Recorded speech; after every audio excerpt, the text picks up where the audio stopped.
Hey guys, welcome back to my channel. This is a story about What If Deku Was All for One, Part 1. If you enjoy this and want to see Part 2, comment down below and let me know before I start. Please do support and leave a like, and don't forget to subscribe to my channel and also share with your friends and check out other videos on my channel. Let's begin this alternative reality. Standard form of writing applies. Spoken, thought, commentary. You should know how this goes by now. I see things, I have snarky smartass comments, you want laughs. I see a mutually beneficial deal here. Bada-dum-dum-bum. Chapter 1, Revamped. Took a look back, and realized how much my writing sucked way back when. So I said I'm bored, might as well rewrite some of this with more awesome and less. Bada-dum-dum-bum. Ow. I woke up from a rather nice dream, I just couldn't remember what it was about. I hate that. I was awoken by the sound of someone groaning in absolute anguish.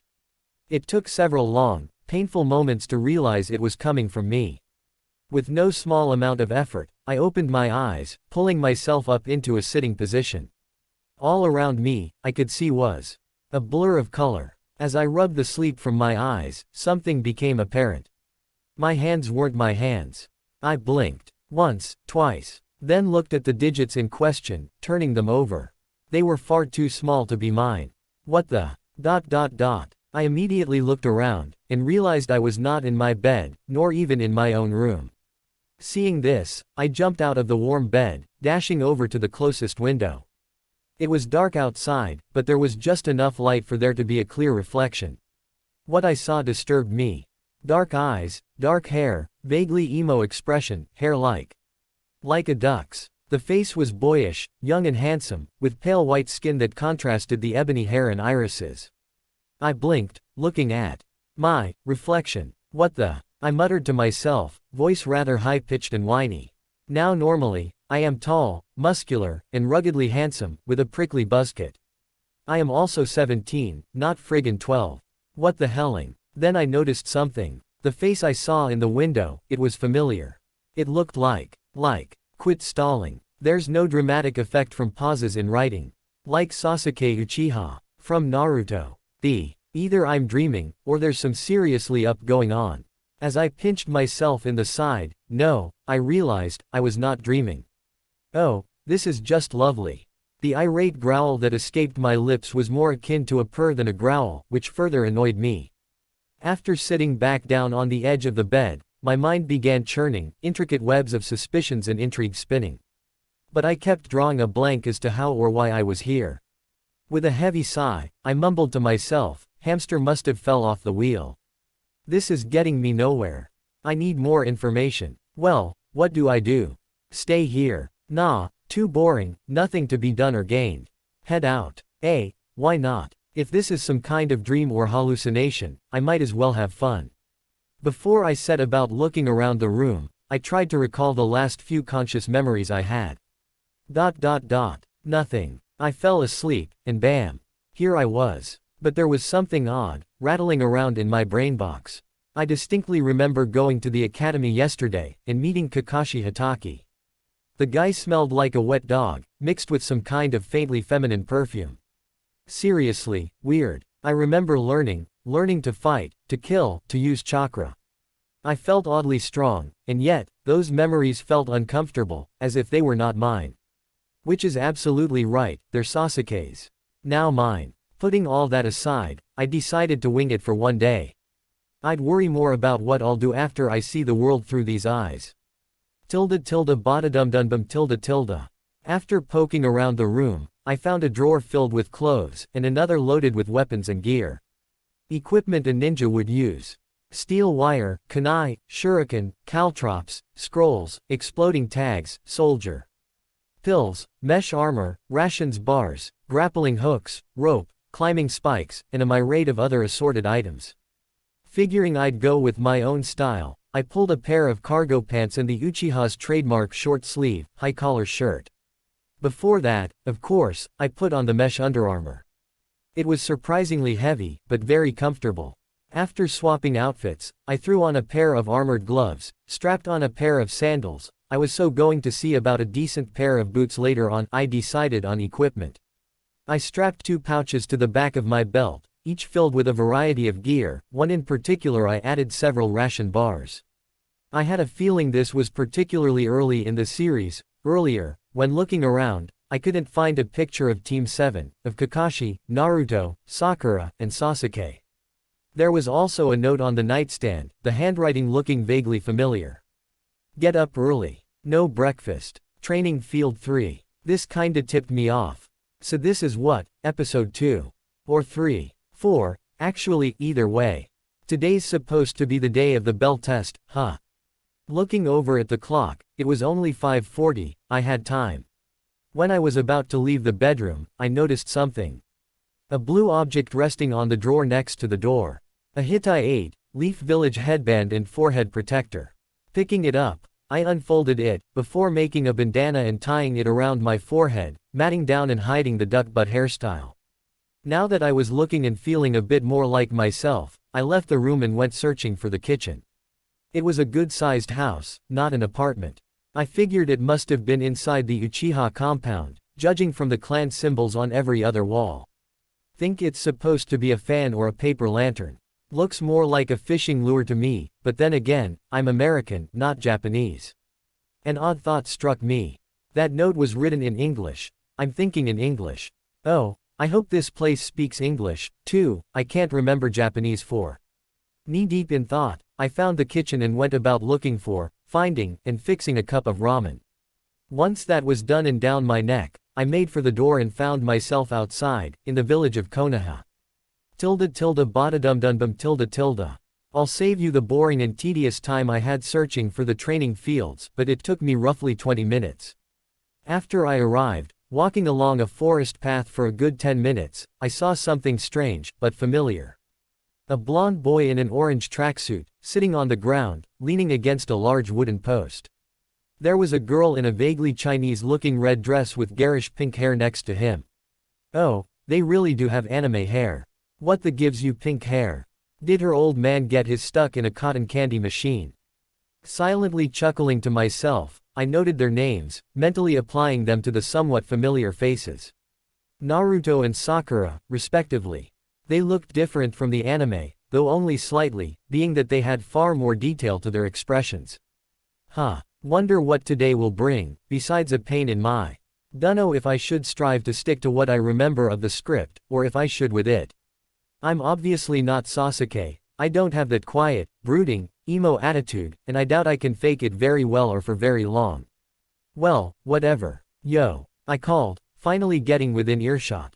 Turning to me, they both enthusiastically pointed and shouted, "You're late." I smirked. It was a reflex, I couldn't help it. And yet, I'm still here before Kakashi. 50 Ryo says he isn't here until after 9. They both stared at me, gawking. Where was the angry, groaned, response they were so used to? I'll pass. Naruto was showing an out-of-character intellect, he knew I'd win. That, or he didn't have 50 Ryo to waste. Hang on a second. Ryo. The is a Ryo. I knew that, said it instinctively when I thought about currency, but I don't know what the it is. Some kind of Naruto-verse equivalent of the yen. Christ, I'm going to keep having these mindfuck realizations all day, aren't I? Doing my best to hide the growing irritation in my head, I said, smart. Either of you eat anything yet? Hearing this, they both shook their heads, staring at me in abject horror as Sakura whined, Sasuke-kun. Kakashi-sensei said not to eat breakfast. I can't believe these people are that dumb. Who am I kidding? They're just kids, of course they're dumb enough to believe that. After quirking a brow, I responded, and do you know why he said that? She blinked, but before she could respond, I kept going. That is to torture us for the test, and make us fight on empty stomachs. Believe it or not, it's better to eat and wind up puking than not eating anything and suffering even worse. Here, I reached into my pouch and pulled out 2 ration bars, tossing one to each of them, which they easily caught. Good reflexes. Better than what a child ought to possess. You'll both be useless to the team if you don't have the strength to fight. Not to mention your growling stomachs will give away your positions. Of course, they just stared at me, utterly silent, until I got annoyed and spat. What? Did I grow a second head I'm not aware of? The pair continued to stare, Sakura mumbling, "Sasuke-kun, are you alright? You're acting strange." She held onto the packaged energy bar, but didn't unwrap it. Naruto, on the other hand, had shrugged and chowed down, grimacing all the while. It's like eating corkboard. I snorted a laugh at his expression, remembering eating MERS and freeze-dried survival food for months at a time. Yeah, they're expensive to make, so they cut costs by taking out the flavor additives. And Sakura, as to my change of heart, I had something of an epiphany last night. Sakura was about to speak, when Naruto gulped down the last bite of the nasty-tasting ration bar and rudely interrupted her. "Uld you. Epifa Reet, Naruto's a moron for like the first half of this series. Kid needs some ADHD meds somethin' awful. Epiphany. It means I realized I was a haughty, emo asshat with no friends, and that I wasn't living for myself, but for the ghost of a dead man. So I said him, and decided I didn't want to be like my brother." This sounds, well, plausible, or at least it is believable, considering my own happy-go-lucky personality. I'd have to do my best to at least maintain the appearance of being Sasuke, at least for now. But Sasuke-kun. Sakura started to whine, but thankfully, once again, Naruto interrupted her. "No friends. You were the most popular kid in the academy." The boy was outright shocked, his jaw hanging. This kid is going to annoy me with his boundless energy and blatant lack of tact or common sense. Alright, time to see how well I can fabricate a backstory. Popular. TCH, I had fangirls who didn't know a thing about me, not unlike Fivehead here. They didn't like me, they liked the image I had, the unapproachable emo Uchiha. Believe me, I'd rather have one girl I enjoy being with instead of a whole horde of brainless bimbos following me around like lost puppies. None of those people were my friends. My frosty tone struck home, as intended, but Sakura flinched at the "Fivehead" comment. Naruto just looked less annoyed at me than he had a moment ago. "Sakura, you better eat up. You look like you haven't eaten in days." She snapped out of her reverie, blinking away whatever thoughts she was entertaining. "Oh, yeah, right, thank you." She sounded slightly dejected. I don't much care for anorexic girls, thanks." Naruto piped up. "Yeah, thanks Sasuke." After all that, I walked over and plopped down next to one of the wooden posts, leaning my back against it. We were going to be here for at least a couple hours. ******. Well, when I'm right, I'm right. We were there until around 11:30 or so before Kakashi showed up, that lazy, bent. Yo. Kakashi arrived in a swirl of leaves, carrying a large alarm clock and 2 bentos, boxed lunches. Japanese words sounded out in English keep popping into my head, unbidden. That kinda weeaboo retardation me off. Of course, as if we'd choreographed it beforehand, all 3 of us shot to our feet, dramatically pointing at the tall, cycloptic Junin as we shouted, "You're late." He leaned backward comically, as if he'd been buffeted by a strong wind, playing along. "Yeah, sorry, I got lost on the." I cut in, intent on being a bit flippant for him trying to trick young kids. "On the road of life. Okay, I don't care if you're a Junin or a Cage, if I hear that excuse again, I'm burning your precious ICHA collection." The tall man blinked owlishly. Something about his mannerisms told me that was an incredible reaction, complete reflex, not one of his exaggerated reactions meant to make others think he's just a goofball. Especially considering the level of discipline he possesses. Less than a split second later, he did his trademark eye smile, pleasantly saying, "Well, aren't you just a warm, fuzzy bucket of sunshine?" Even at the distance of 8 or 9 feet away, I could smell stale beer on his breath, the musk of sweat and the reek of a wet dog, and just a hint of some kind of perfume. Feminine, but not girlish, something a grown woman would wear. Throwing all that together, particularly the stench of wet dog, I decided to with his head, just a little.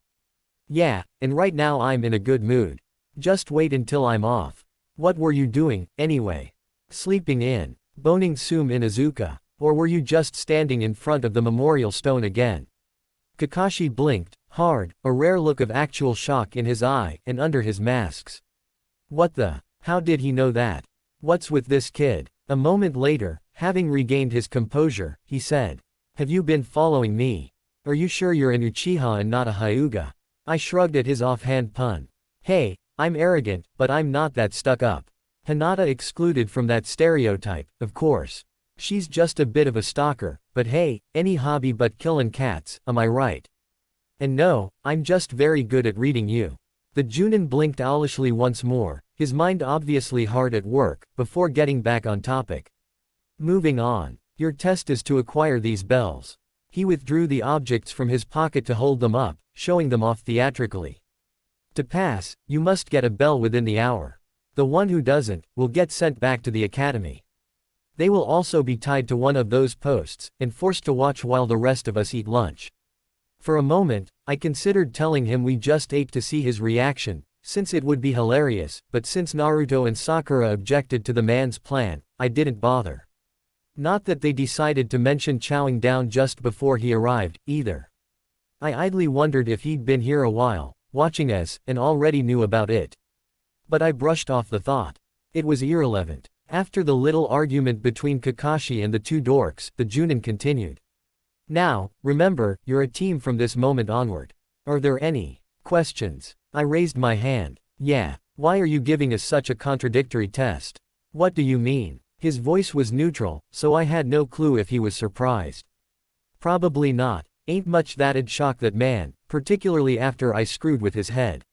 Anyway. I mean, we pass or fail as a team, you said so yourself yesterday, didn't you? I remember hearing that somewhere. And yet you're now saying that one of us will be sent back, leaving only two promoted to genin. That in itself is meant to turn us against one another. Not to mention, you're giving us an impossible goal. Individually, there is no way any of us can get those bells from you, a Junin, the legendary copy ninja Kakashi Hatake. The entire point of this test is teamwork, yet you're acting as if this is pass or fail on an individual level. Is there a reason for the deception, or do you just enjoy messing with genin? He blinked, hard. That's the best way I could describe his reaction. You figured all that out by yourself. Just now. Yes, there is a reason, to see if you could overcome your individual goals and put the team's needs ahead of your own. Thank you for ruining that. Good job. He sarcastically congratulated me, once more showing off his eye smile. I used my patented psycho killer smile head tilt. Just for you, Ero-sensei. Kakashi was taken aback, downright flabbergasted by this kid, Sasuke. The boy was nothing like his psyche profile, it spoke of a depressed, angry, angst-ridden teenager looking to kill his brother. This Sasuke seemed different, though it may not be a bad thing, if he's anywhere near as intelligent as he seemed to be. Kakashi filed that information away, he would speak with the Hokage about it later. And now you're calling me that. I thought that was Minato's thing. Regardless, back to the task at hand. What Sasuke said is right, the goal of this exercise is teamwork, so work together if you want to pass. But you must come at me with the intent to kill. Understand? We all nodded in unison, the other two still slightly in shock at the revelation of the test's true purpose. Good. Now, begin. Of course, we scattered. I dashed to the right, moving in the same direction as Sakura, whereas Naruto. That blockhead decided to take Kakashi head on. What an idiot. While he went at our sensei with taijutsu, I waited for my own chance. I knew Naruto would create a perfect opening. Several moments later, when Kakashi got behind Naruto, ready to kancho him half to death, I shouted, "Naruto! Drop and back kick." Just as Kakashi was shouting the name of his super awesome gay technique, Naruto took my advice to heart, dropped to the ground and kicked his leg out, catching Kakashi. Crick CRTCH. Asterisk. Right in the oof. OWCH. As Kakashi's eye bulged out, more in shock than in pain, he dropped to the ground, groaning in agony. Being an enterprising individual, Naruto snatched the bells off his belt and took off, headed in my direction. I rushed out of my hiding spot, moving towards his position as Sakura did the same, all of us changing direction and heading for a single spot in the treeline. We'd hide and plan out a strategy before he recovered. Or, we would, except he was a Junin for a reason. Roughly 6 seconds after getting both eggs cracked, he pushed himself back to his feet, growling as he ruefully massaged his aching, probably trying not to vomit through his mask. Naruto was grinning like mad, while I was cackling like mad, wondering if Kakashi truly was all that, if Naruto could get the better of him right out of the academy. We were running like through the trees when Kakashi descended upon us like a demon, landing a solid kick to Naruto's back and sending him sprawling. The bells went flying, and I dove onto them, just in time for our enraged sensei to send me into a tree with a second ki. Wah! My back slammed into the tree, knocking the breath from my lungs. Single quote exclamation mark. I can barely follow his movements. He was fast, and that hurt like, entire body feels like I just got sucker punched by a freight train. I had the bells, but he was fast approaching, 10 feet, 5, 3. Falling back on instinct, I turned and rolled out of the way, tucking myself into a ball and just barely avoiding a fist that cracked the bark of the tree I had just been next to, as I pushed myself to my feet. Taking off as fast as I could, I saw Naruto on his feet, moving a different direction, following Sakura. I followed, knowing full well that if I could hardly follow his movements with my eyes, there was no way in my body could match Kakashi's. I had to count on avoiding, or outmaneuvering. With a wry smirk, I decided to use my smaller body stature to my favor. We were inside the tree line, so go low. I ducked, throwing myself to my right, grabbing a tree root to pull myself around, pushing off the tree itself to get myself going. I didn't bother looking back, he was surely just behind me. After another 5 steps I jumped, catching the nearest tree branch in both hands, and used my momentum to spin myself upward and around, intent on getting behind the quick-moving Junin. As he was mid-stride, my feet collided with the small of his back, my body weight and momentum knocking him to the ground, face first. Hey, it pays to think like a monkey. Knowing his skill and speed, I couldn't hesitate. The moment he hit the ground, I took off, using his head as a stepping stone. Oh, he had to be. I know this, since he caught my ankle. Whoa Wumpike. Ow. With growing apprehension, I turned my head, glancing behind me. And what I caught sight of would make Hannibal Lecter himself in sheer fright. The killing intent rolled off of him in waves, actually bringing a chill up my spine. It was, rather invigorating.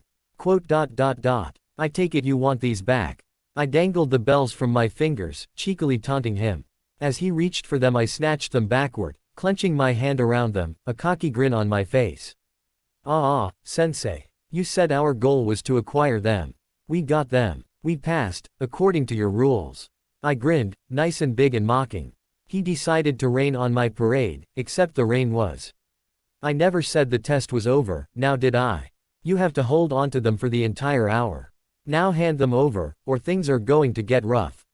At his tone, I thought on that for a moment. I'm certain he's allowed to inflict non-permanent injuries. That probably includes beating the out of us, within reason. In a split second, I gauged my ability and willingness to have my beaten proper by someone twice my size. I got's an idea. Well, since you asked nicely. I held out the bells, while he had my shirt bunched up in a fist, holding me still. When his other hand reached for them, I remembered he had his legs spread in a wide stance as he towered over me, with a clear view of prime targets number 1 and 2. I never let my eyes so much as glance there, lest I give away my intent. When he wrapped his hand around the bells in an iron grip, I kicked my foot out, smartly clocking him for the second time this morning. He already had the bells in his grip, but his hold on my shirt loosened as he groaned angrily, so I scrabbled out of his grasp, turned and ran like. Oh, I was going to pay for that later, but it was funny as. If you let yourself get kicked there twice, you deserved it, dumbass. Bada-dum-dum-bum. I ran like the wind, ducking and dodging through the trees, before taking a hiding spot and waiting for a moment to catch my breath. When I wasn't immediately grabbed by the scruff of my neck, I looked around for my teammates. They were together, hiding and looking out for myself and Kakashi, hidden under a bush. I could see them quite clearly, because Naruto's orange stuck out like an erection at a convent. With a little finesse, I snuck through the underbrush, and got a little closer to them. When we all heard something moving, I stopped and looked in the direction it came from out of the corner of my eye, keeping my body entirely still. Movement is what attracts the eye more than anything else. Kakashi staggered out of the tree line a good ways off, walking bow-legged and cradling his smashed nuts. Oh, ho, this was golden. I kinda wish that Anko was here. She'd get a kick out of that and probably poke fun at him. He let untrained genin kick him not once, but twice. She'd laugh her pretty off at his ineptitude, probably whack him there a third time for good measure. Satisfied that the Junin wasn't actively looking for us right this second, I crawled through the bushes until I got to Naruto and Sakura. "So what should we?" Sakura whispered, her voice far too loud, like stage whispering. I interrupted, far more quietly. "Oi. Sorry, but he got the bells back, and I just found out we need to acquire them, and maintain possession of them when the alarm goes off." Cruel. The two just stared. I was really going to have to work on that. Naruto muttered. "Well, you were right, we can't take him on conventionally. Any ideas?" I grinned mischievously. "Of course, I always have a cunning plan. But be aware, now that he's been clocked in the crotch twice, he won't let us get him with that again. Aim for the face next time. Now, believe it or not, he's very homophobic, so what I suggest, is that we bada-dum-dum-bum tilde. Ha ha ha ha ha ha ha ha, I was an evil son of A, there can be no doubt." 30 minutes later, and exactly 4 minutes until the end of the test, as Kakashi walked along the stream, he grumbled to himself, nursing his sore testicles. RRGH. What male justifies hitting his own teacher in the groin? Ought to see how they like it. Or call Anko down here and let her do the honors. As he groaned and moaned, he heard something familiar. Yash. Kakashi, my eternal rival. There you are. As Kakashi turned, he caught sight of Might Guy, his colleague and longtime friend. Of course, he was wearing his trademark green spandex tracksuit and Chunin vest, replete with his ever-present pearly white grin. Not exactly surprised by his presence, Kakashi greeted his old friend. "Guy. Well, I could use a distraction. What brings you here?" Kakashi raised an eyebrow, wondering why Guy would show up during the genin test. He was usually a very, very particular sort when it come to propriety and protocol. Might Guy just kept grinning at him, proudly proclaiming, "I have found your weakness, Kakashi. Never again will I lose to you, my rival." Once again, his friend didn't know the meaning of the word volume. He was also coming far too close to be comfortable. But Kakashi Hatake was not one to back down from a challenge, and he found what the flamboyant man said rather interesting. "My weakness. Really? Well, what is it, then?" he mused, ready to start laughing his off at whatever his old friend had come up with. If it was, indeed, his old friend. It wouldn't surprise him if this was simply a ploy by his new team. The boy Sasuke seems remarkably observant. He wouldn't put it past the young Uchiha to know of his friendship with Might Guy. His comrade shouted, "My own personal flames of youth." In that instant, Guy tore off his trademark green spandex, revealing a massive foot-long, forearm-thick swinging between his knees, and he dashed forward, seizing the copy ninja in a bear hug. It was official, this had to be a prank by his new genin. Kakashi found the kid's plan to be obnoxious and nauseating, but also surprisingly ingenious as he played along, comically shouted, "Gwa! Let go! Let me go! Get off of me!" He expected something to tug the bells from his belt while he was distracted, and he was not disappointed. Because at that exact moment, Naruto popped out of a nearby bush behind his teacher, creeped over, and snatched the bells off of his belt before turning and dashing back into the tree line, his mission completed. Noting how well they'd planned this, Kakashi mentally relented. He would make them genin. But he would have vengeance for this little farce, and for his sore nuts. Quite suddenly, Might Guy released him, stepping backwards with his trademark grin and swinging horsecock. Yash. How unyoutful. Kakashi, I never would have pegged you for a bigot. Of course, the moment he was released, Kakashi reached out and smacked his old friend right on top of his head, completely nonplussed when the big man disappeared in a cloud of smoke, replaced by a grinning Sasuke. Interesting plan. Disgusting and utterly suicidal. Bring Abringa. Just as the alarm sitting a few feet from him began, Kakashi casually smacked it with the palm of his hand, instantly continuing like he hadn't just moved faster than the human eye could track. But effective, and very well executed. I'm honestly surprised by how well you know me. Seeing as I only learned you would be my students a few days ago, you haven't had a lot of time to study me thoroughly enough to know my interpersonal relationships. Even, I'm almost flattered. I would like to know whom you asked to learn about me. You really have to ask. Sasuke just chuckled, grinning as his teammates approached from the trees, each carrying a bell. It's a ninja village, people around here gossip like schoolgirls. All I had to do after hearing your name was take a peek at personnel records, wasn't difficult.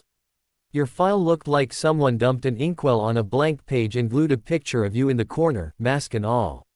Wasn't much, but with a general idea of what you looked like, I disguised myself and started hitting bars, hoping to get lucky.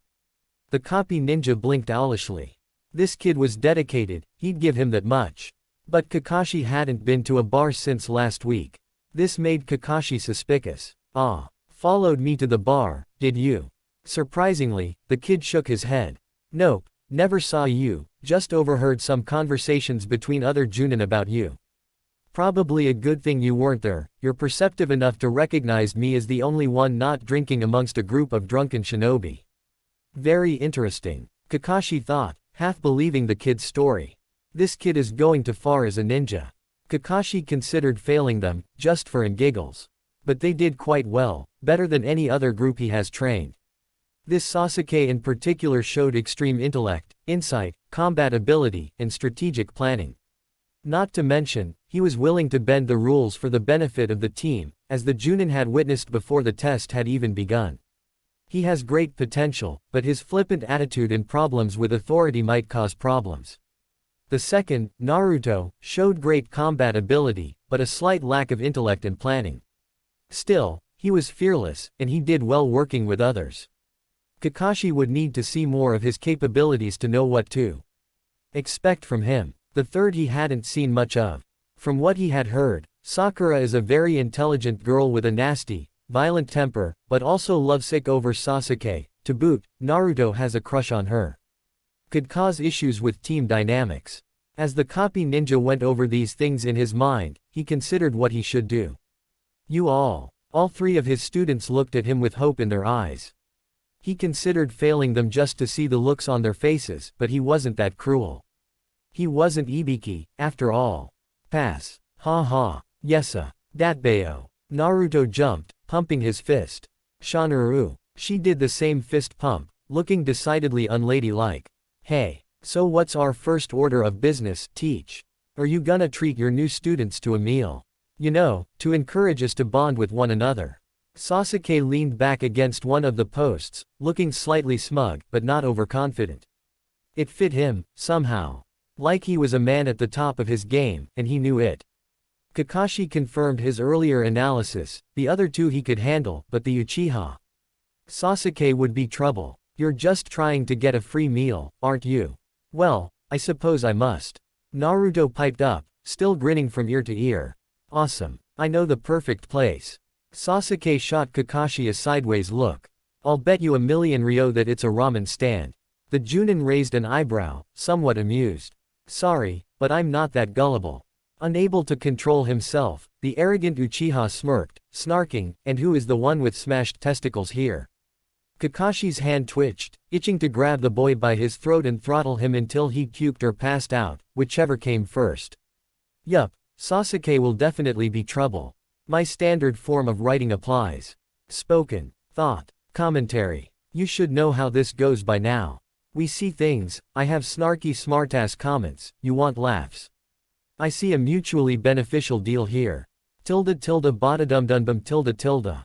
Chapter 2. The came back, the very next day. The came back, thought she was a goner, but the came back, she couldn't stay away, oh no. Toa DM, FTW. Theory of a Dead Man. I love that band. This is a remix of The Cat Came Back, a disturbing, creepy children's song, done by Fred Penner. Badadumdumbum.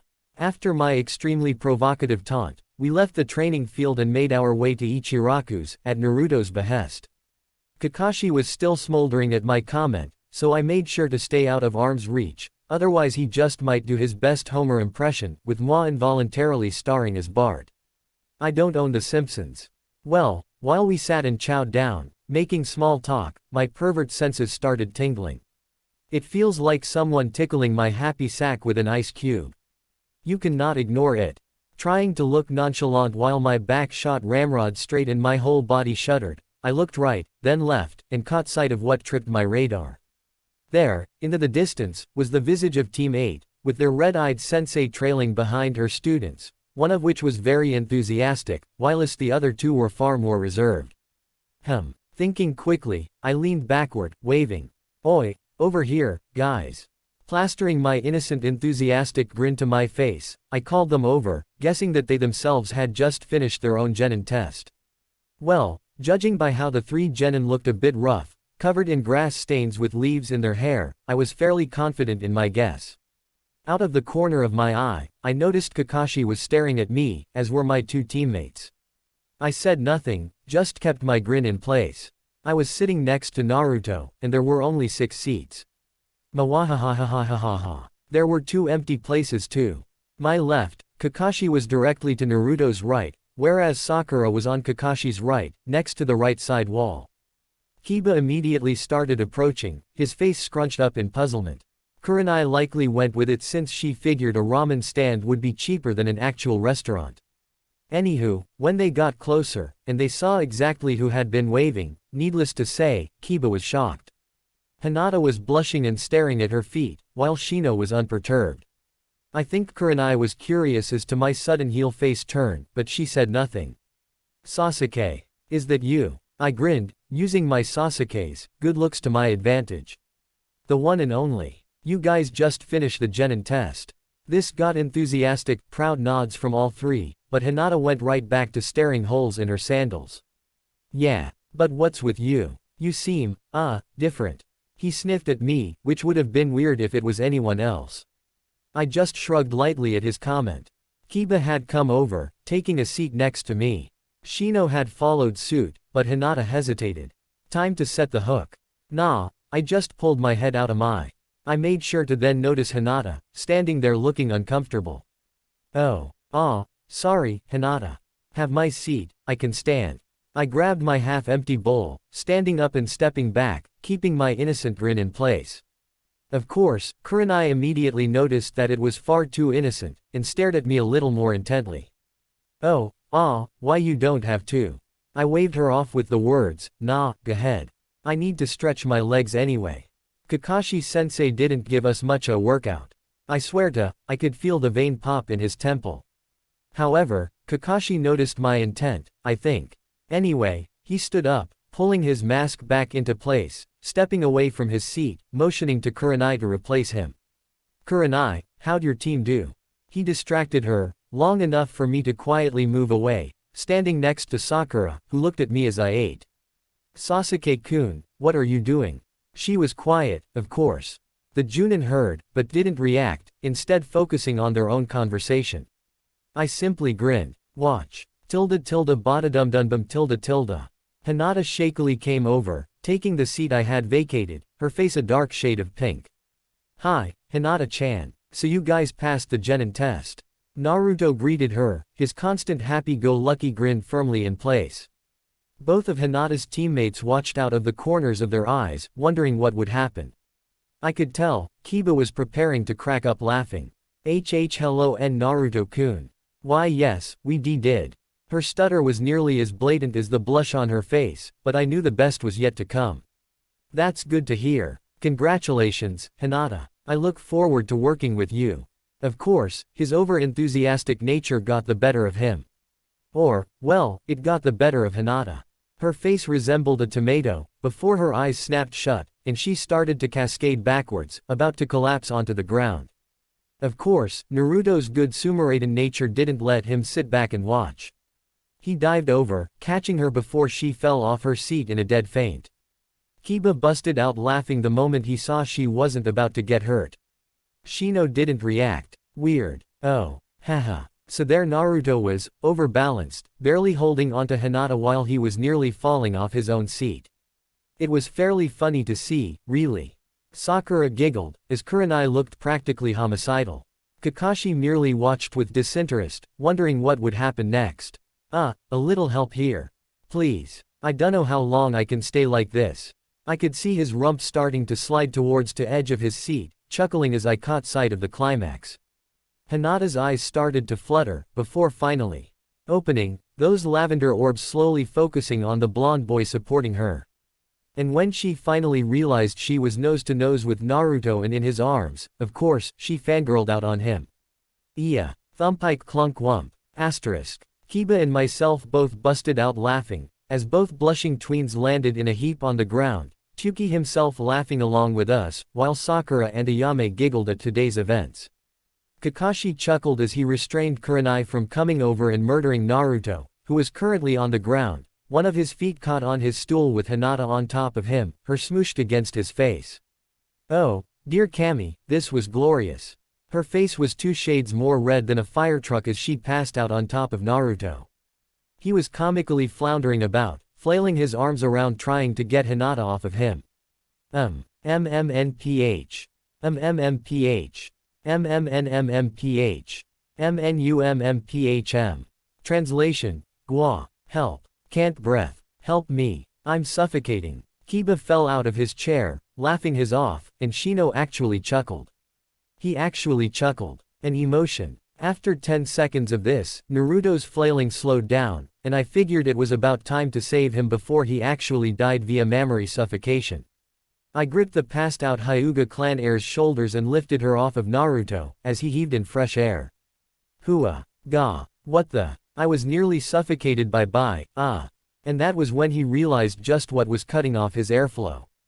I nearly dropped Hinata, I was laughing so hard. His face turned tomato red and a trail of blood leaked out of his nose, before his eyes rolled back and he collapsed, joining Hinata in dreamland. Biwahahahahaha. They're made for each other. Ahahahahahaha. Kiba panted, laughing his off as Akamaru seemed to join him, barking something that sounded suspiciously similar to a snicker.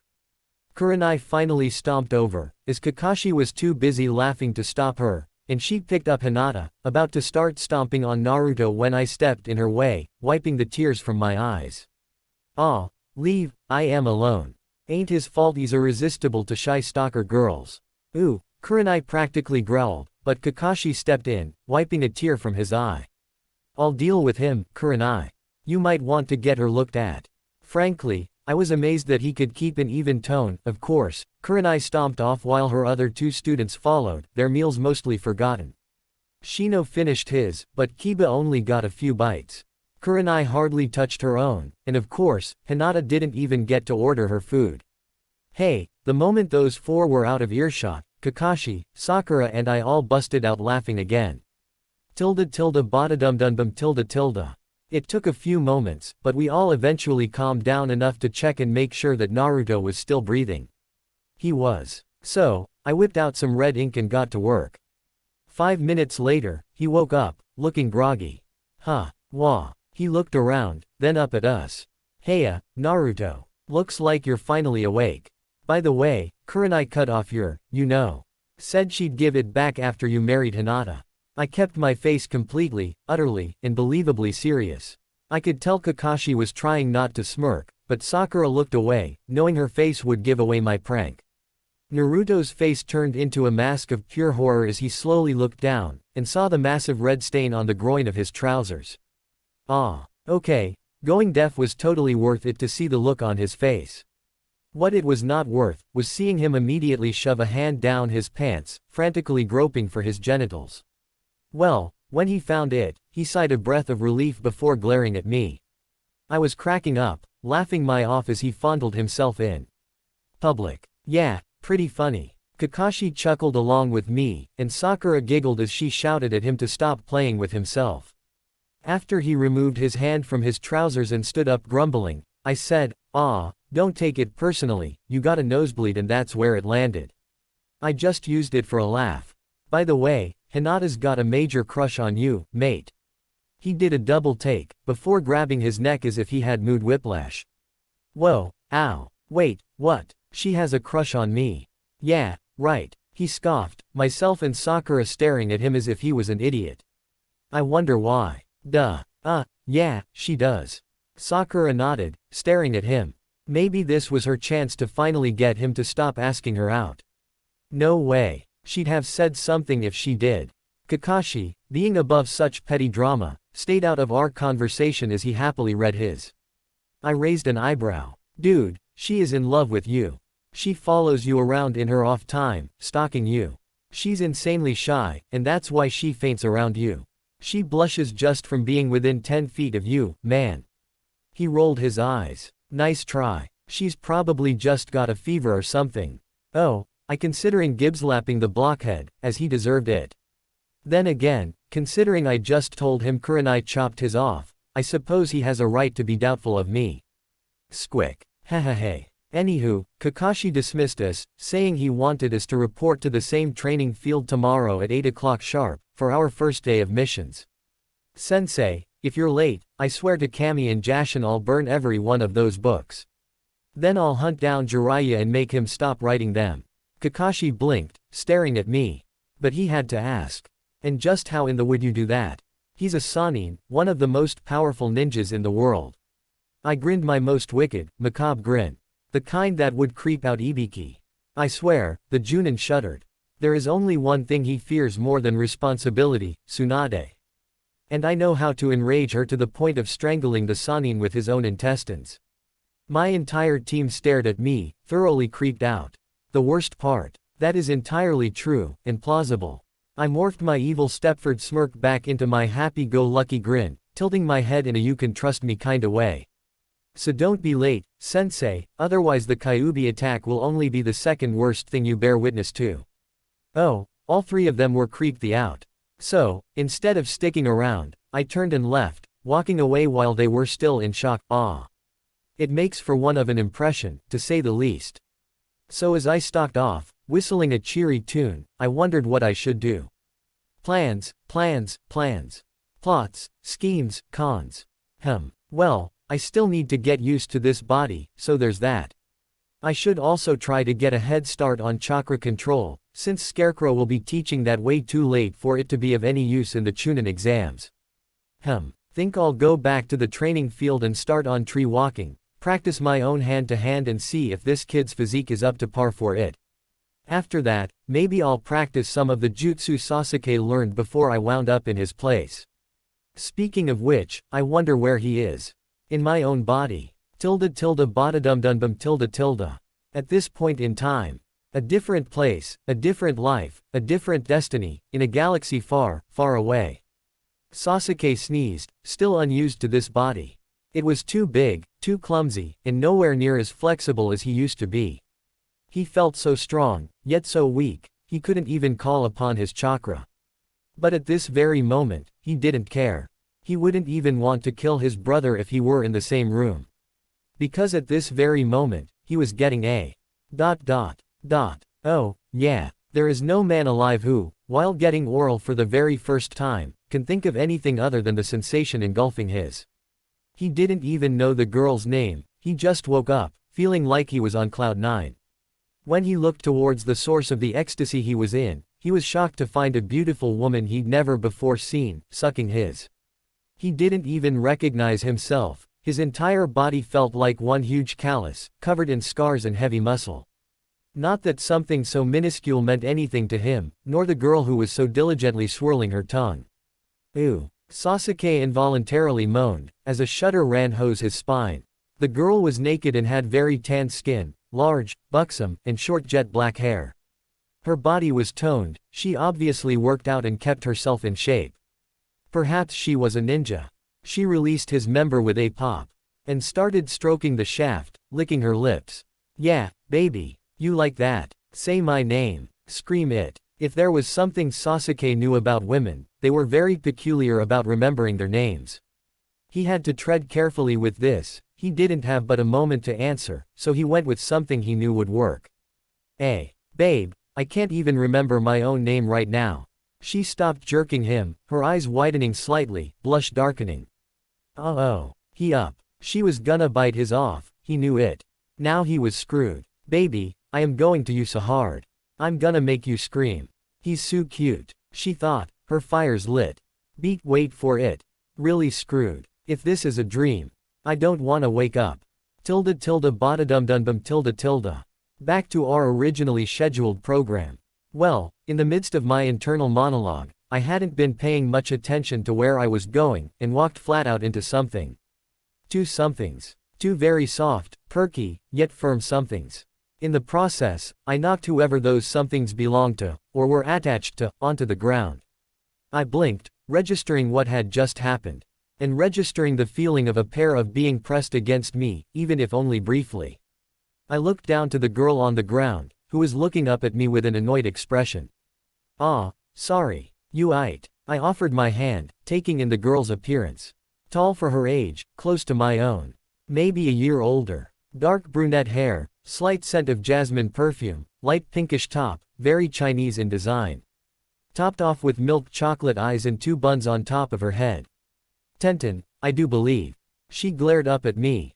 "Hey, watch where you're going." Instead of taking my offered aid, she stood on her own, and I found that she was a bit taller than me. Kind of off-putting, that, considering her glare. My apologies, Miss Tenten.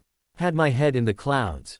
Or the gutter. In this case, I kept my friendly smile in place, wondering how long she would hold me up with her ranting complaining. She blinked, her expression going from irate to confused. "Huh, Sasuke. Wait, how do you know my name?" I have 3 responses to this. "We've met before, don't you remember?" "Hey, I make it a point to know all the pretty girls' names. My Sharingan can read minds." Option that is least likely to get my kicked and bricked. I raised an eyebrow, smiling.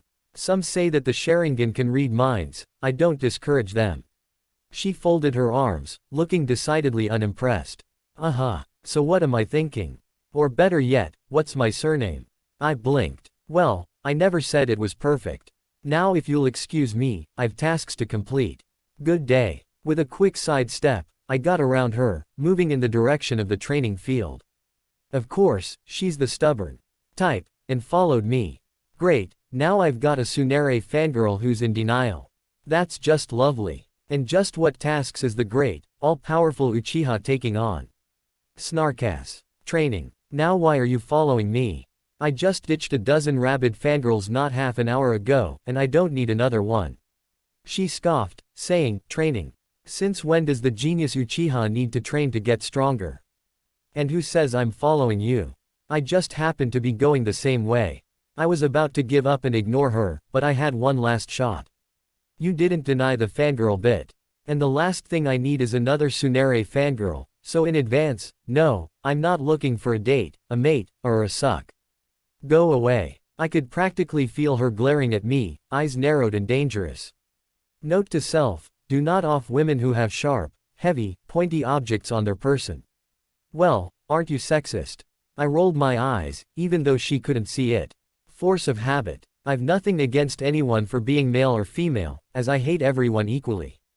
I just can't stand bimbos that after me for the image they have in their heads without even bothering to learn who I am, or anyone who makes assumptions about others based on appearances. Take yourself, for example. You're a weapons specialist, so you must have a huge collection of toys. Or Naruto, he wears orange, so he must be a loud, blockheaded idiot. Or moi, I have dark hair and eyes, so I must be emo. I maintained my pace, moving quickly. Hopefully she'd often leave me be. But of course, I'm not that lucky. Naruto is a loud, blockheaded idiot, so that proves nothing. I've never seen you smile until today. That counts as being emo. And what I mean by toys. I smirked, my own crude sense of humor shining through. Time for the killer blow. Toys. You know, vibrators, beads and such. Oh, I could feel the blush and scowl she was now sporting, line of sight or no. I have no such things. I snickered at her embarrassed denial. And yet you know what they are. And when did I mention plural? Besides, that stuff's just the basics. After all that, there's whips, chains, candles, ropes and such. I'm sure you're very familiar with those. I had to hold my mirth in check, as her spluttering was fairly funny. She even stopped walking, red in the face. Score. Hehehe. Uchiha won, and... Damn it, what is he last name? Badadumdumbum. After I finally gave her the slip, I made my way to the training field I'd been in earlier, already planning out my routine.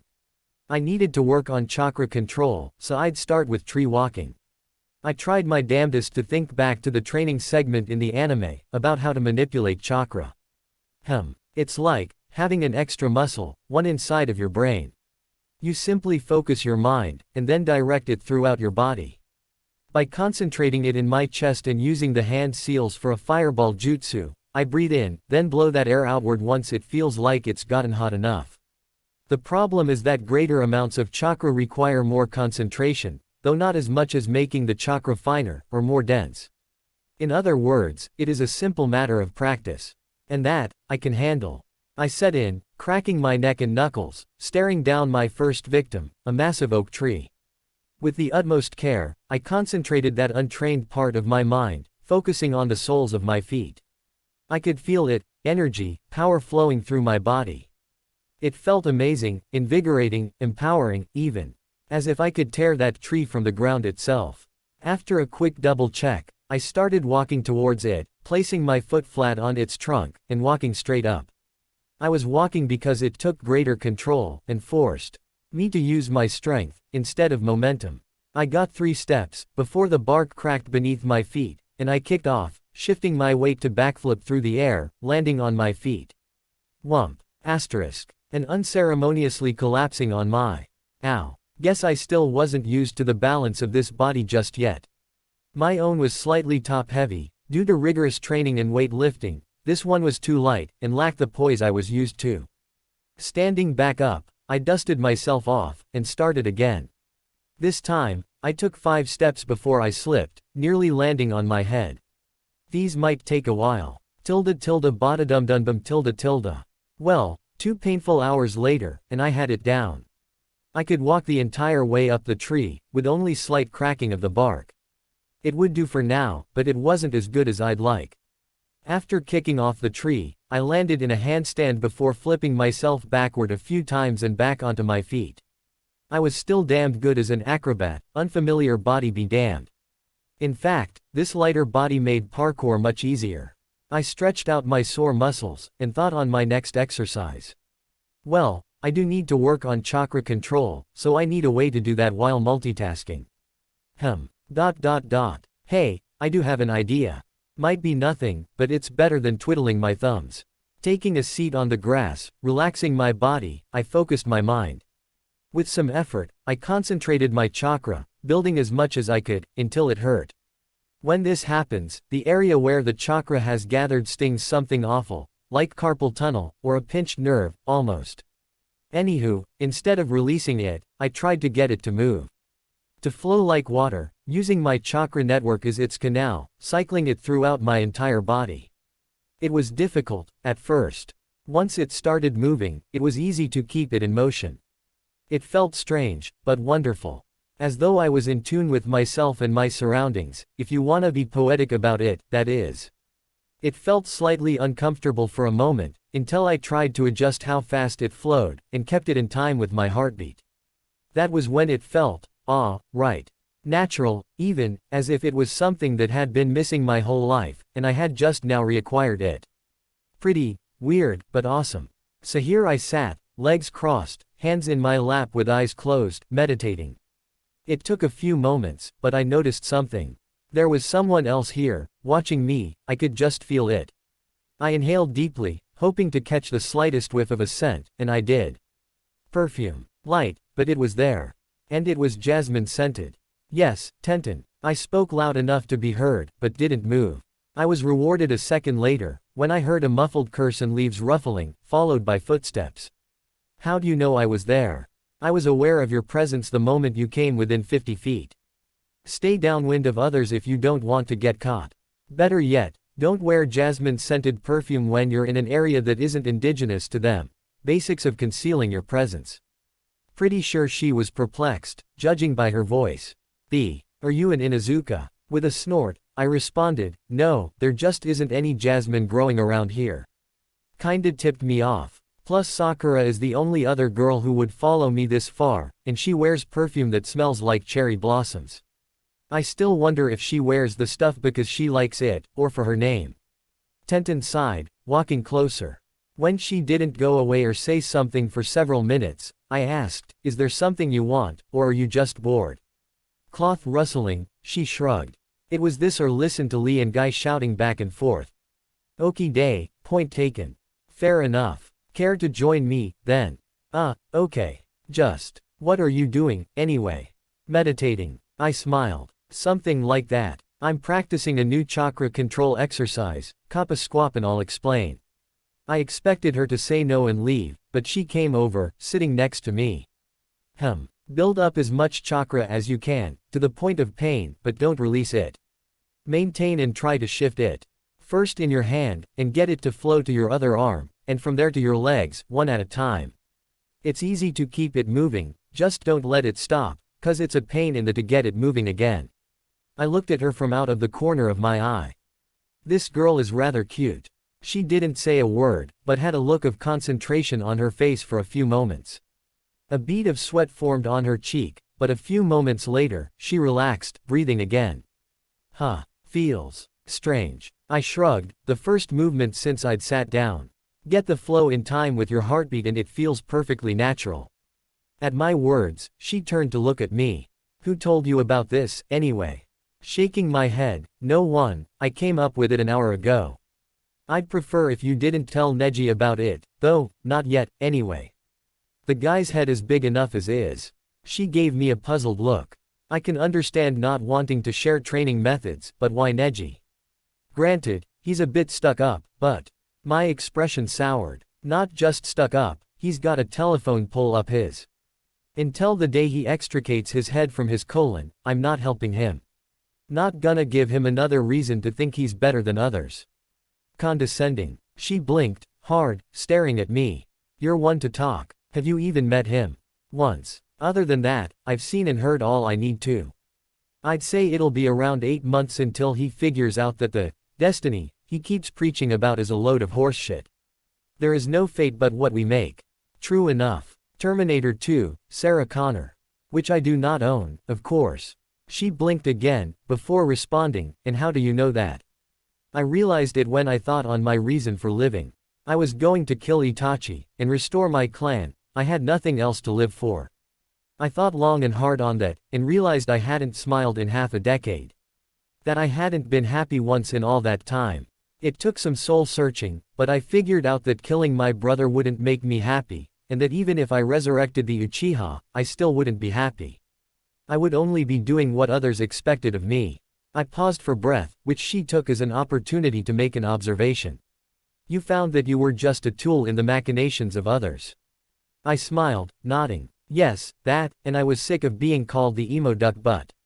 I was living for the sake of a man I hated. I finally realized I didn't really want that. From that moment, I wanted to live for myself, not following the trail left for me by others. So I broke free of my fate, and vowed to live for myself, and for those precious to me. It's rather freeing, really, when you cast off the forced obligations of others. She smiled. You want to enjoy your life. You had an existential epiphany, eh? My dad once told me to live for today, but look forward to tomorrow, and don't forget to smile. Hey, your moment of clarity makes mine look like figuring out I shouldn't stab myself in the foot. I raised an eyebrow. So what was it? Or would you rather not tell? With a shake of her head, she replied, no, I should. Only fair if I do. I figured that Neji has something keeping him from having the realization you did. That he's living for someone else, and not himself. I raised an eyebrow. Again. So you like him. You asked him out and he blew you off, I assume. She gave a slight nod, looking sheepish. Yeah, it took me until today to realize he wouldn't be interested. Not until he, as you so eloquently put it, pulls his head out of his. I chuckled, thinking back on the segment where Naruto trounces Neji in the Chunin exams. What's so funny? Glancing her way, an enigmatic smirk upon my lips, I asked, wanna know the future? She blinked, but I continued before she responded. Neji is going to learn the hard way that hard work trumps natural talent every time. And the one who will teach him, is the orange-clad blockhead we all know and love. I'll bet anything on that. She raised an eyebrow, grinning. Yeah, right. Care to put your money where your mouth is? I gave her a tranquil smile. Of course. How much are you thinking? I saw dollar signs in her eyes, before she said, 50,000 Ryo. Now, to us genin, this is a lot of coin. AD rank mission is 5,000 Ryo, whereas AB rank is roughly 50,000. A ranks are 100,000 and up, whereas S rank missions are several 100,000 Ryo each, or several million. But when I consider the fact that I'm the heir to the entire Uchiha fortune. Yeah, 50 grand is a drop in the bucket. Done. But if I win, I'd like a date with you. She blanched, before shouting. Wait, what? I blinked. You heard me. If Naruto teaches Neji the error of his ways, I'll take you out on a date. If Neji remains the same stuck-up snobby self after, say, the Chunin exams, then I'll write you a check for 50 grand. Deal. I held out my hand, smiling. It didn't take long for her to reach out and take it, thinking, there's no way in that dork would ever get through to her teammate. And a free 50,000 ryo to boot. This is too easy. And even if I lose, it's just some silly date with Sasuke. And he isn't bad looking, either. Deal. You know, you're nothing like I remember. In the academy you were always stoic and cold to everyone. I shrugged. I got a rather harsh wake-up call. The thing that set off my little existential crisis was, well, shocking, to say the least. I can't explain it to you, but the long and the short of it is that politics suck, and history is written by the victor. Our entire childhood has been filled with lies that serve those in power, and the ones who suffered for it are still paying the price. Well, that sounds enigmatic. She sniped, her expression turning sardonic. As I said, I can't explain it to you. I will announce the truth to the entire village one day, but I lack the influence and favor to do so. Perhaps when Naruto becomes Hokage. I deadpanned, waiting for her reaction.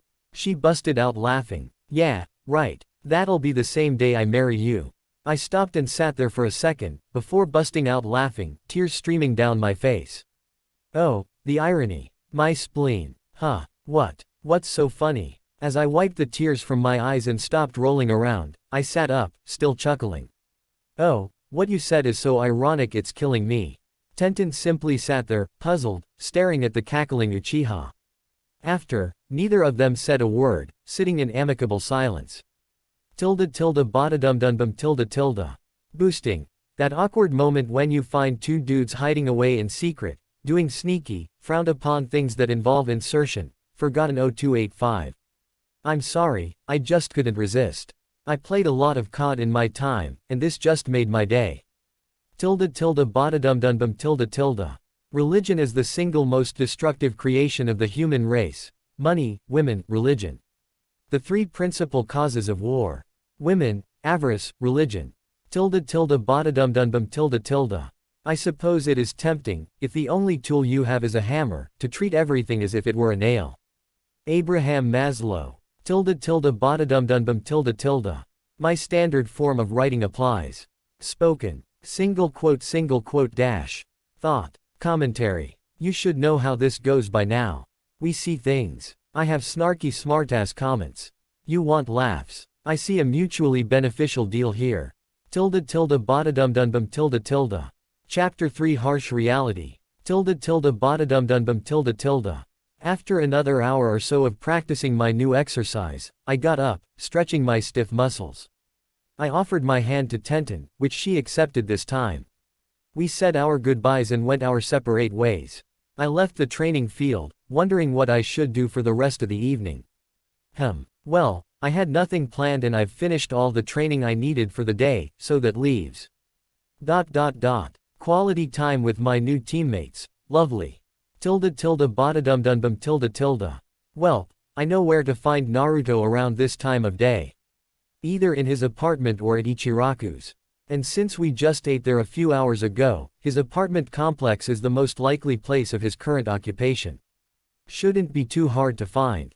I just gotta find the place decked out in orange that reeks of ramen. Haha, I already had a good idea of where it was. Badadum-dum. Didn't take long. I followed my nose. Directions from Ayame. Actually, it was a short walk away, so I moved towards the apartment complex with hands in pockets, whistling a cheeky tune all the while. 10 minutes later, I was standing in front of an apartment door, raising my hand. I knocked twice, and waited a beat. FWUM Pulchska.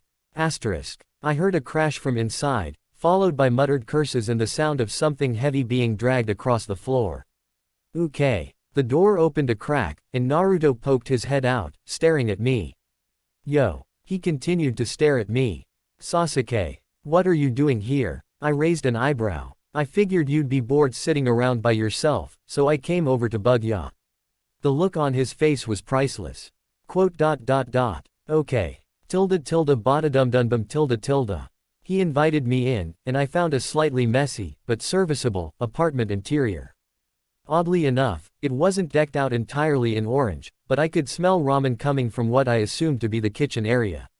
You live here on your own, Naruto. Yeah, Ruruka and the old man come check on me every now and again. It's alright. You live by yourself, too, don't you? I nodded. But it gets lonely having no one around after a while. The Uchiha compound feels like a ghost town these days. He smiled sadly. Yeah, I know what you mean. We were both quiet for a few moments, reflecting on our shared solitude. Hey, you've still got a crush on Sakura, don't ya? Why do you ask? I smirked. And judging from his reaction, I'll take that as a yes. I don't know what you see in her, man, I still say you should ask Hinata out. Why do you keep telling me that? Why don't you ask her out? I shrugged. I would. She's even my type. Cute, dark hair, ivory skin, very well endowed. But she's got the hots for you, mate. Cockblocking's not cool. Besides, you deserve to find a cute girl that won't beat you half to death for complimenting her. I joked, but I was entirely serious. She was my type. But I've seen the looks the villagers gave Naruto. It'd just make my day to see the looks on their faces if they saw him and the Hyuga princess walking down the street, hand in hand. Or kissing, haha. There's no way, he replied, rather dourly. I raised an eyebrow. Why not? What's there not to like? Aside from your face, that is. No offense, but that's the face only a mother could love. Kidding. He started scowling at me, until I burst out chuckling. When the blonde didn't say anything, I kept up. Come on, man, what's the matter? If I was trying to punk you, I'd set you up with Ino. Or an Inuzuka. Hey, or Tenten. Haha, that'd turn out real. Well, you'd look like a pincushion. A screaming, orange pincushion. You. I blinked. Me. Whoa, no offense, but I don't do the two dudes thing. No thanks. He rolled his eyes. That's not what I meant. You've changed overnight, why are you trying to be my friend, anyway? Before today you acted like you were better than everyone.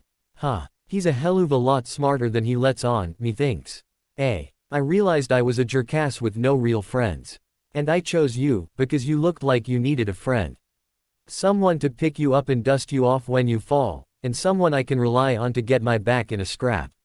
I've seen the way you're treated, and frankly, it me off. Ignorant people with a grudge who are taking it out on the wrong person, but don't have the to face their own demons. Naruto flinched at the word, demon, but didn't respond for a moment.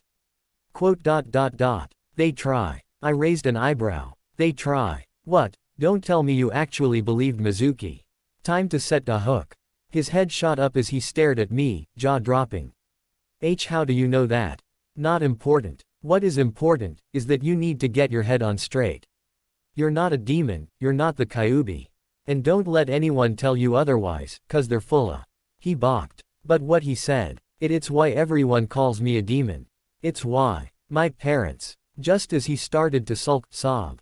I reached over and calmly, friendly, and ever so gently gibsmacked the stupid out of him. Ow. What was that for? He rubbed his sore spot. The one I'd clocked, it just so happened. For being a blockheaded, gullible idiot. If you were the Kyuubi, you'd have gone on a rampage and destroyed the village by now for the way they treat you. Now, I'm not supposed to tell you this, but if you really want to know what your parents were like, go and ask the Hokage. Before his answer, tell him you want to know about Minato and Kushina. He blinked, staring at me. Minato and Kushina. I nodded. When he looks surprised, point at the picture of the fourth Hokage on the wall. That will get you the answers you want. And when he asks how you figured this out, tell him you. Well, make something up. Just don't mention me, okay? I don't feel like spending the evening with Ibiki. Not that he understood my reference to the big guy, hardly any of the genin know who he is. He still looked suspicious. Suspicious. Man, what a word. Suspicious. This is a video game reference, why are you telling me this? I shrugged, adopting a who gives a flying expression. Because you deserve to know the truth. I can't tell you how I know, but I can tell you some of what I know. But be warned, once you hear something, you cannot unhear it. You've still got time to see the old man if you want. I'll go ahead and get out of your hair. I patted his shoulder reassuringly, turned, and walked out. I'd give him time to think and decide. That went better than expected. Well. I made my way back to the Uchiha compound, back to the house I remembered waking up in. Finding it, I walked inside, yawning. I wasn't sure why, but I was tired. Exhausted. Must be this body. It isn't as used to exertion as I am. Well, this is gonna be a pain in the... I'm still sore from tree walking. I am not looking forward to fighting without armor. Speaking of which, that's going to be the next thing I change. I'll go have a look around some of the shops after Tomoro's chores, missions. If I have to chase after that damned cat, I am going to murder Kakashi. ..bada-dum-dum-bum ... With Naruto. After Sasuke left, Naruto sat at his kitchen table, thinking. ...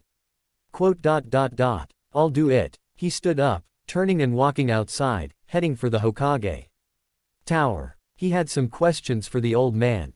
bada-dum-dum-bum ... He made it to the tower in record time, went up the stairs, and knocked on the door to the Hokage's office. Enter. Walking inside, Naruto saw old Sarutobi filing paperwork. Naruto, my boy, how are you? I'm alright, G-san. The old man always brought a smile to Naruto's face. Even in his 70s, he still works hard for the village, caring for each and every one of its people. What can I do for you, Naruto? He smiled a grandfatherly smile. He thought of Naruto as one of his own grandchildren, as much so as Konohamaru. I wanted to ask you about my parents, Minato and Kushina. Sarutobi's entire face twitched, but he forced his expression to remain grandfatherly, despite his surprise. Now where did you hear those names, Naruto? His tone was even, and calm, despite the sheer shock of what he'd just heard. Instead of answering, Naruto pointed at the picture on the wall. The one on the far right, of a young, handsome man with bright blonde hair. Hiruzen paled, as he realized that Naruto had learned the truth. ... Naruto, who told you about this? He asked me not to tell you his name. G-san, will you tell me the truth now? Please. The old man sighed, wondering just who could have told him. Kakashi. No, he didn't even know that Minato had a child. Tsunade. Definitely not. Jiraiya. No. They both knew that those two had a child, but they didn't know who Naruto was. Very well, Naruto. I suppose you're old enough to know the truth now. But I need you to tell me who told you. It's important for both your safety and theirs. Naruto shifted uncomfortably. He didn't want to lie to the old man, but he also didn't want to break Sasuke's trust. ... Can you promise me you won't punish him for it? Hiruzen nodded, figuring he would deal with the shinobi in question appropriately, depending on the circumstances. Sasuke. The Hokage blinked. Sasuke. Sasuke Uchiha. Naruto nodded. Hiruzen blinked again. Just how in the did that brat figure out who Naruto's parents were? Well, he would deal with that in the morning. For now, though, Naruto, what you've been told is true. Your mother was Kushina Uzumaki, and your father was the fourth Hokage, Minato Namikaze. Naruto's jaw dropped. My dad was the Yondaime. As his befuddled mind processed this, he thought long and hard. He realized his last name was that of his mother, not his father. But, why? Why did no one tell me who he was? The Hokage sighed. Your father was a war hero. During the last Shinobi World War, he became infamous for slaughtering entire battalions of Iwa ninjas. They would do anything to spite his memory, and if they knew he had a son. He splayed his hands, to emphasize helplessness. But he sealed the fox. Why did he? Naruto could feel his eyes tearing up, as he realized what Mizuki had said wasn't entirely false. The fourth Hokage, his own father, had sealed the Kyuubi into his own son, making him into a martyr for his own village. One that was hated by all the people he'd unwillingly saved. Ingrateful. Your father was the most honorable man I ever knew. He would not ask someone to sacrifice their child, if he was unwilling to give up his own. Naruto, your father's last wish was that you be seen as a hero, for containing the Kyuubi. And I have failed him in that respect. For a moment, he didn't look like the Hokage, he looked like a sad, tired old man, who's seen far too much in his time. But it vanished, just as quickly as it had come. As Naruto sobbed silently for a short time, the old man stood up and walked over to one of the shelves, retrieving a large, thick book. When he returned to his seat, he asked, "Naruto. It won't mean much, but would you like to look at your family album?" His tear-stained face immediately shot upward, looking at what Hiruzen had pulled from the shelf. Asterisk sniff yeah, I'd like that. Tilde tilde bada-dum-dum-bum tilde tilde. Back with Sasuke. After a good dinner and some light stretching, I finally went to bed. As I lay there quietly, reflecting on what today's events have brought me, I couldn't help but wonder what was in store for me.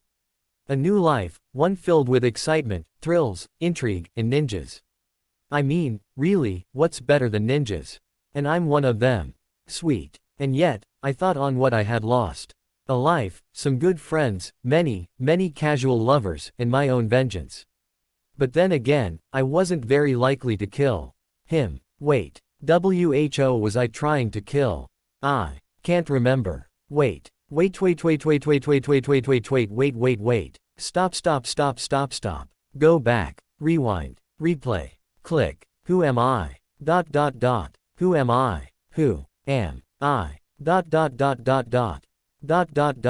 Sasuke Uchiha. Tilde bada-dum-dum-bum tilde. Thanks for watching. If you enjoyed this video, please like and subscribe to my channel for more contents like this and hit the notification bell so you never miss an upload. See you next time.